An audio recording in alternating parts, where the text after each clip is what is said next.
Ito po ang aming gobernador ng Catanduanes dito. Ayan, magsasalita po siya.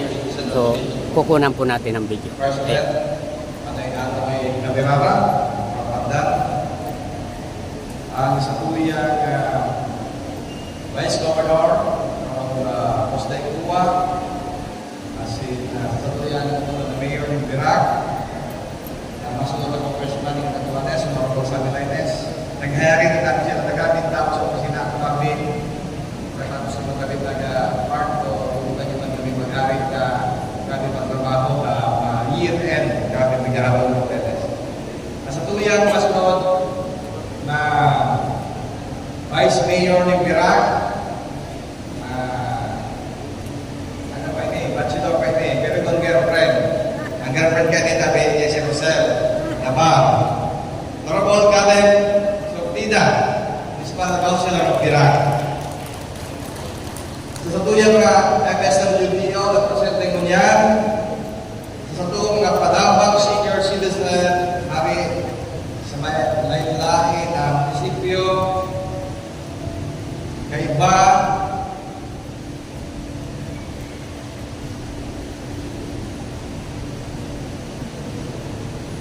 sa ibang bisita, Diyos maray na aga po sa Diyos.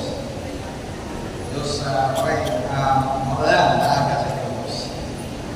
Huwag ako makaibahan na sin makaselebrar ng special day para sa National Elderly Week. Lalo akong kaupan ang maglit mo ang siyempre kabado sa mga performance na lalo ko sa mga kasayayaw ng mga active. Sa ano pa lang, sa costume pa lang, gana lang.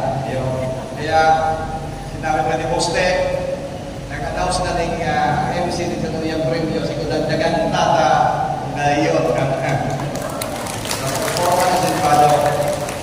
Ang bawat sa natin sa ito, para sining-sing kumit, bawat munisipyo. Alam pa kami ni Mayor Sammy ni Poste, ni Caleb, kasi ako. Nakalampagan tabi kami. Kaya, pagpasensya dito kami anda, pag si Mayor Sammy nag-congressman, bawat performance, discipline, isa nito na ito, discipline. Sabi na rin sa ito.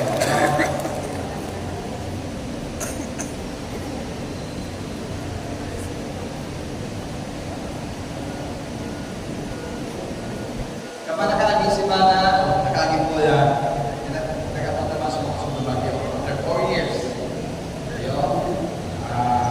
Kaya sa mga nakapandan, nakahimuto, nakamanok, panganiban, karaturan, ayun na grabe. Kaya nabisi mo kami kakalip. Si Mayor Sammy, si Poste, nabisi kami kakalip. Sana natabangan mo ako. Ngunyan tabi, matagos pa mga kami ng Yero, so nanuyaga na Yero. So dahil nabi ng lista, paagi lang tabi sa barangay, sa SWBO, nagkataon kami ng Yero, so base sa record, nag-sumit ng barangay. Kung iba man nga lihisan tabi, so gusto magpa-special tabi, masyaratan kami sa kapitolyo. Kaya mag-number ko ito tabi, pwede man. Ayos. Kaya nag-aagal ito ng tabi, nagtao ko ng mga natao, nagkaikuha ko ng nagtiras ko ako sa kulit, nagkaikuha ko ng kulat sa lalawigan.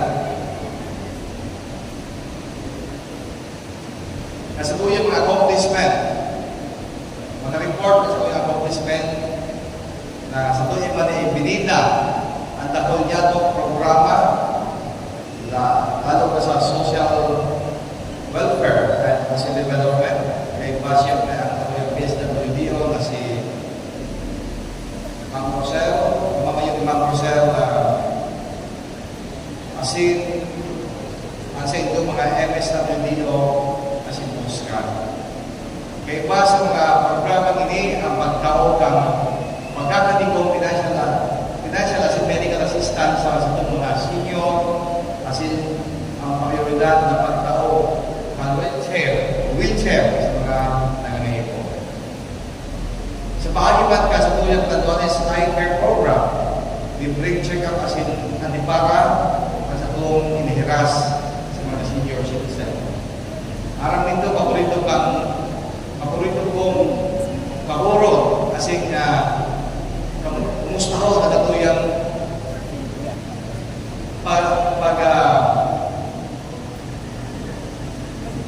mag-report sa utayan, ng barangay, yung matatong pamaguragan o sinyo.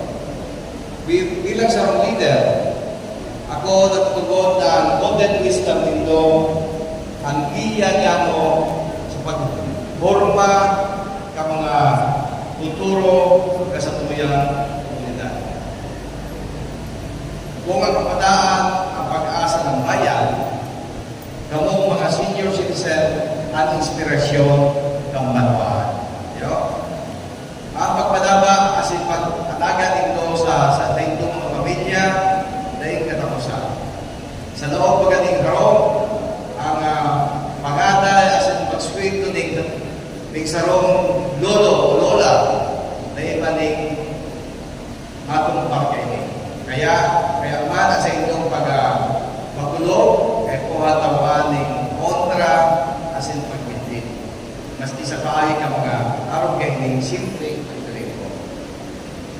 Naginagdaman ko ang kultura ng Pilipino, extended family.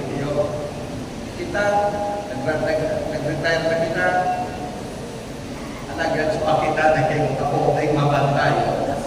Iinti mo sa lula sa lolo. Ang magkakaiba ng Filipino culture. Kaya ang next generation mas modernist na kita.